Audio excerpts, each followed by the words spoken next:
So today I'm going to be showing you how to replace a Yosh motor, Y-O-C-H.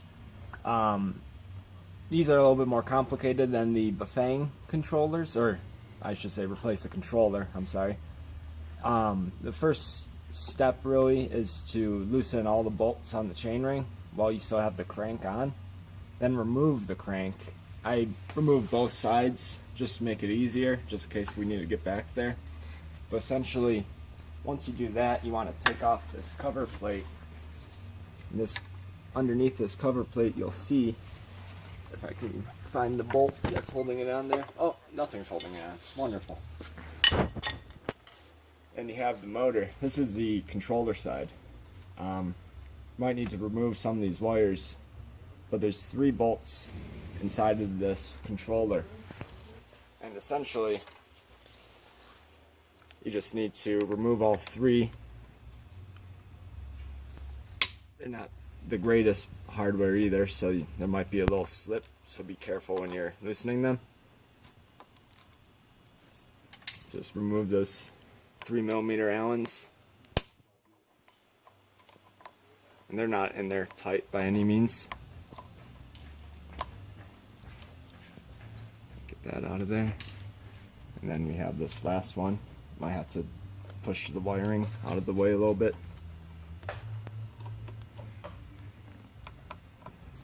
These wires you can give a little bit of force, it's not going to hurt them.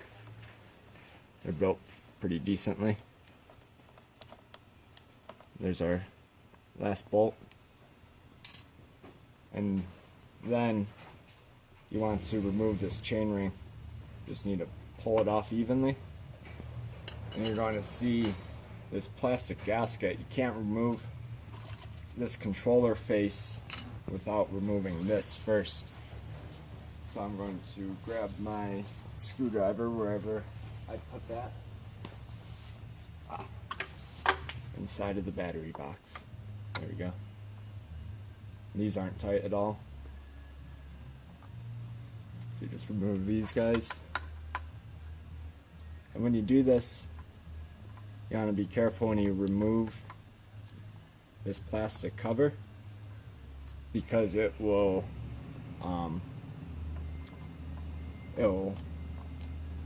make the gears, you'll see in a second, vulnerable, and you don't want any dust or sand or grit to get in there, since that will actually grind down the teeth of the gears. Not badly, but it's just something to take in mind. Move this plastic piece. There's your gears. This one's connecting to the internal of the motor, and there's actually a nylon piece that spins this, which spins this, which spins the actual cranks. So once you get that, you can pull this one out, and look at that. Usually this wire is connected up in there. It's probably hard for you to see, but this is usually siliconed in place. Today it wasn't, which makes this job easier. This is your Hall phases. This is your torque sensor, so you just unplug both of them. The silicone doesn't really hold them too well, so you can usually just pry them apart. But if not, get yourself a handy dandy screwdriver for eyeglasses. You just peel that silicone away from the connection. It doesn't need to be perfect, just to loosen it up. Just ride the screwdriver in those little slots in there and give it a good little pull, and there you go. And then the same with the Hall sensors, the different colors, yellow, green, blue. You just pull them apart, and here's your controller. These ones are tough because when you put the controller back in, you want to make sure that none of the wires are down in this open space, or else they'll pinch against this metal. Then once you get that, you just go around unplugging the wires.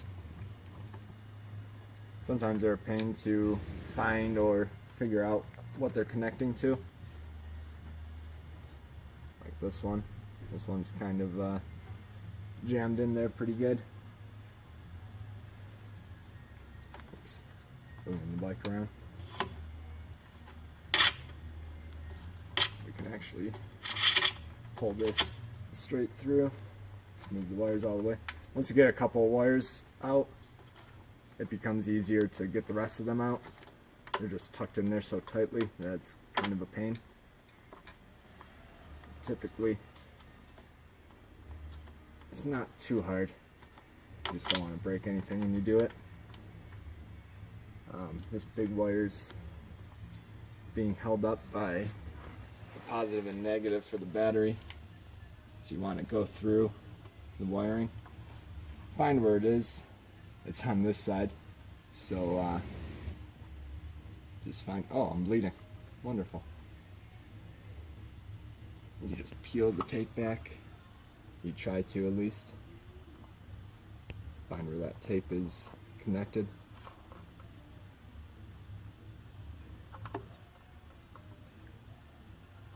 There it is.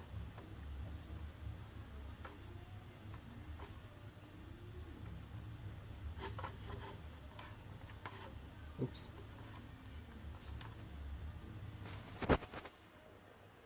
I'll stand up for this, just so I can see a little bit better.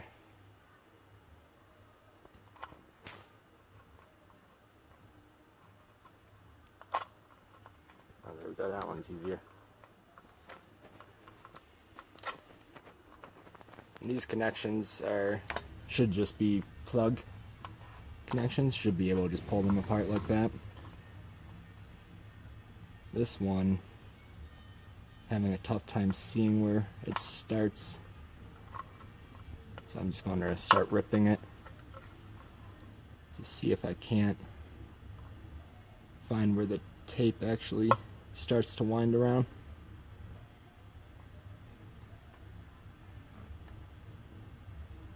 I'm nearsighted, so this makes it kind of tricky being as far away as I am.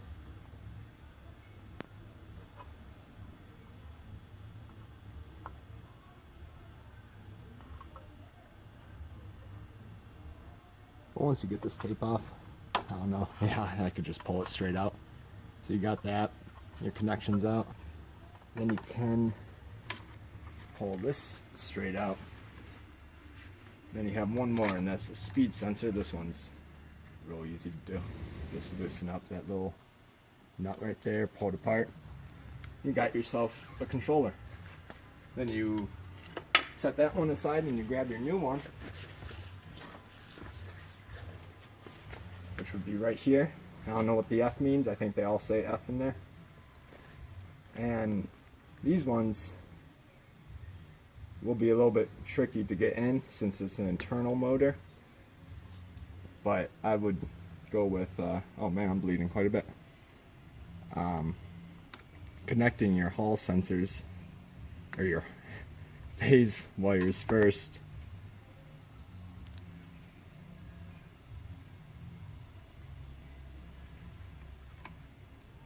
Don't mind the bleeding. I'll clean it up afterward.